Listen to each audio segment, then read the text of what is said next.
Stop explaining yourself to an inconsistent co-parent. Because the more you explain, the more the situation seems to expand instead of resolve. You send a message trying to clarify something simple, like a pickup time or a schedule change. But instead of moving things forward, the conversation becomes longer, more complicated, and harder to manage. There is a specific reason this happens, and most parents miss it. It is not about communication effort. It is about how inconsistency changes the role of explanation. When the other parent responds predictably, explanations can help. They add clarity, context, and understanding.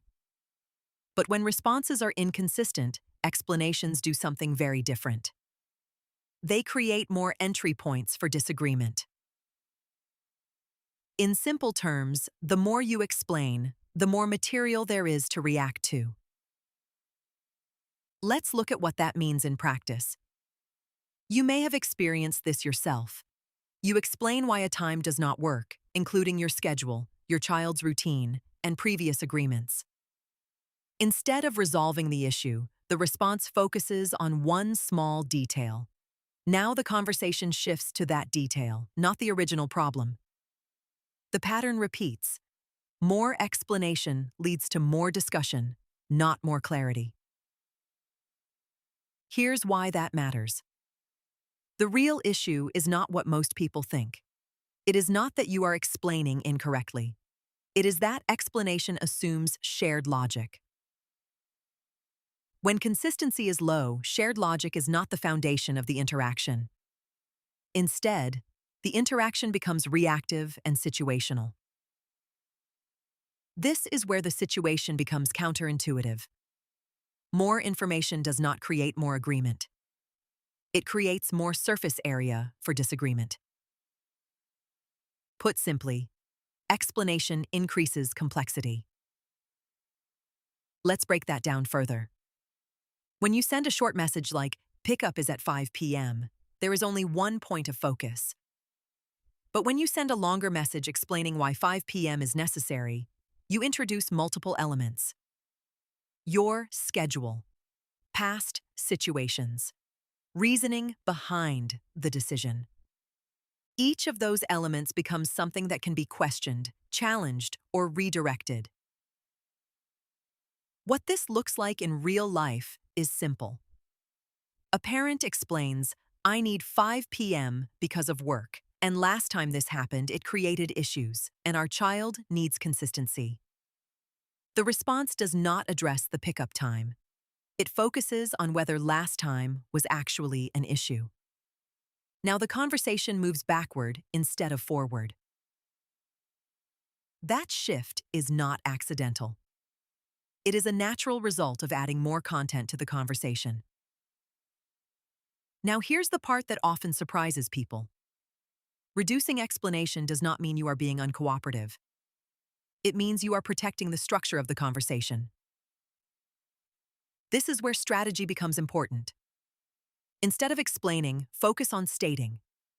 Short, clear, specific.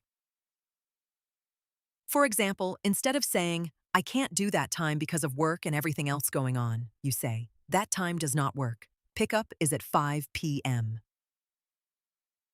Notice the difference. One invites discussion. The other maintains structure.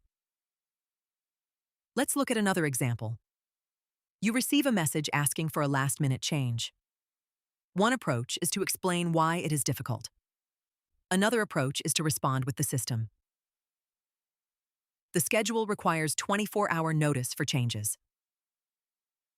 No explanation, no justification, just structure.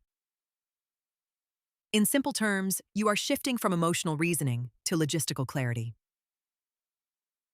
This is not about being rigid.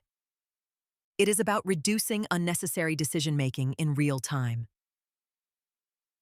Let's look at one more scenario.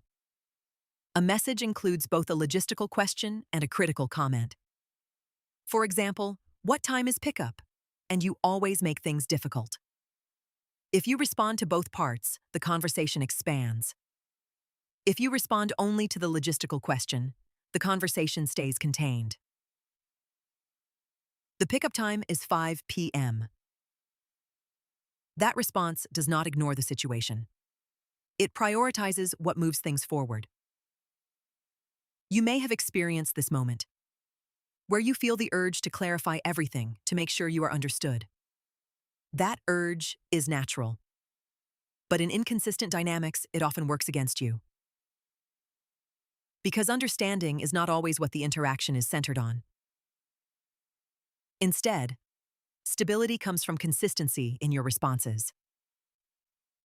Over time, short, structured communication reduces the number of directions a conversation can go.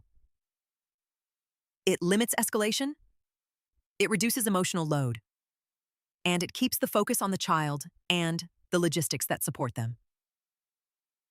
That is the goal. Not to win the conversation, not to be fully understood in every moment, but to create predictability. Because predictability creates stability.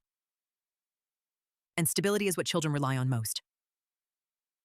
So the next time you feel the need to explain, pause. Ask yourself one question. Does this explanation make the situation clearer, or does it create more room for the conversation to expand? That small shift changes everything. And over time, it builds a calmer, more structured way of co-parenting. If this perspective resonates with you, consider subscribing for more steady, practical strategies that help create calmer parenting dynamics.